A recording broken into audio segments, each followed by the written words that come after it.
Hello, Bible readers. When I started in ministry, the Youth and Family Institute out of Augsburg College, where I'd gone to undergrad, was producing some great resources that centered around some common themes. In their book about faith formation, here it is. It's got a funny name, Frogs Without Legs Can't Hear. David Anderson and Paul Hill wrote this in response to the question, how is faith formed? And they list 5 principles, and at the heart of them all is this one claim that the home is church too. Because faith is formed, they say, through relationships, which might sound obvious, but it's not. And even if it is, we need to be reminded, which is another theme of today's post. But anyway, faith is formed through relationships even more than through teaching and tests. Church isn't just what happens at church, but there's a ministry that happens at home too. Home is church too. Faith is caught more than it's taught. And if we want Christian kids, we're going to have Christian adults. These are the principles of faith formation. Well, as fresh as much of that felt in 2003 when this book was published, because it was suggesting that church professionals and church leaders should get away from thinking that we can only form faith with the right program, with the proper teaching or curriculum, to remember that faith formation comes through relationships. That may not have been as new as we thought. Faith formation through trusted relationships is actually as old as Exodus, and I'm sure older than that. Today's pivotal moment in the Bible is about how faith is passed on through the generations, from one generation to another. There is a way that God knows will work through all the ups and downs of generational divides, through the centuries of the evolution of technology as nationhood evolves, through all that the human race is going to experience over thousands of years. God knows how faith will always be formed no matter what the context of humanity is. The answer? Through story. A narrative, which is a better word than story, because sometimes story gets used like it's an exaggeration. Oh, that's a story. So the word narrative is a little cleaner, a little more clinical. It works a little better, but I'm going to use narrative and story interchangeably today. I'm not trying to claim that faith gets formed through exaggerated, fishing stories. We're claiming that narratives, which of course can be exaggerated, but are not necessarily exaggerated, narratives that are repeated, remembered, and become known to a community, narrative forms faith. They form a relationship with God. So how do we get there?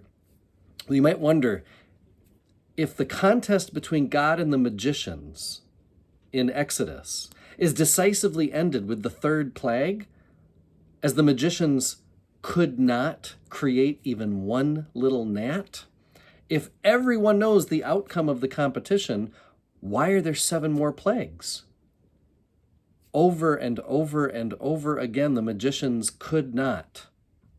Little by little, Pharaoh concedes. He says things like, okay, go sacrifice to the Lord within the land. And Moses says, not good enough.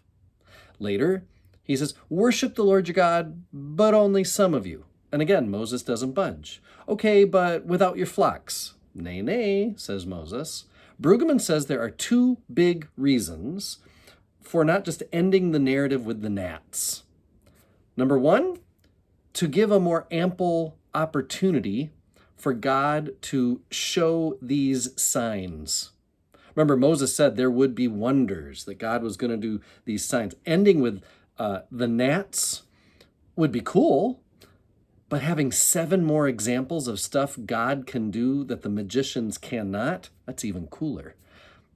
The second reason to extend the narrative beyond the 3rd plague is in order to provide a curriculum for instruction. He says, it's as though we need 10 plagues in order to feature 10 dramatic scenes, perhaps to offer 10 sequential lesson plans, the subject of which is the exhibit of God's transformational power. In chapter 12, and twice in Exodus chapter 13, and even more times in Joshua and Deuteronomy, the authors of these texts will say something like, and when your children ask you, or tell your child on that day, and each time those questions get invoked, the author says something like, parents, simply tell the story. The Lord struck down. The Lord brought you out of Egypt. The Lord brought us out of Egypt. And here's the big take home for today. Write this down if you'd like.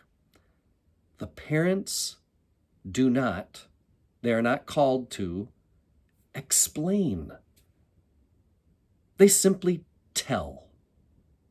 The parents do not explain. They simply tell. That's mind-blowing, especially for those who like to try to persuade and explain things away. Here in Exodus, parents are told, when your kids ask, simply tell the story. The curriculum for faith formation, for creating a relationship between God and God's people, happens when trusted people simply tell you the narrative. Of course, it's not just about being told once. It's about remembering the narrative, who God is, what God does, and why God does, because the narrative evokes wonder, and wonder hammers away at all the other claims made by all the other things in this life. Is the king, whoever the ruler of the day is that person to be worshipped? Remember the Exodus story. Are we meant to be machines enslaved to a pyramid scheme of productivity? Is it all about our work? Remember the Exodus story. This is a pivotal moment in the Bible where narrative is shown to be curriculum. I love to tell the story of Jesus and his glory. I love to tell the story is a hymn that connects with this Christian way of forming faith. Brueggemann says, this mode is simple, it is direct, it is not questioned, because those who tell the story are not arguing. They do not coerce. They do not dispute. They simply offer a story that they declare to be reliable. The listener then can either be dazzled or refuse it. The teller has no control over the reception of the testimony, which of course drives the storytellers kind of crazy. I'd love to control how people hear what I say when I proclaim the story from the pulpit. This is why at the heart of a Christian worship service, we almost always hear a sermon. A sermon is proclamation, the telling of God's narrative. And this is why at the heart of Christian parenting or God parenting, we encourage adults to tell the story as they know it to kids. This is how faith is formed. Israel always understood that retelling is a life or death matter.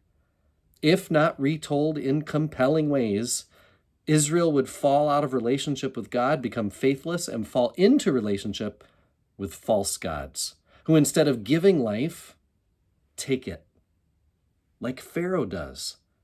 Remembering and retelling births hope and obedience. Forgetting breeds selfishness, hate, and lots of pain.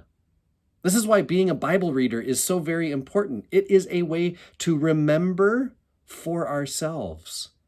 Faith gets formed in us through our Bible reading, but Bible readers must not keep it to ourselves. We are called to tell the story, knowing that that is what forms faith for others.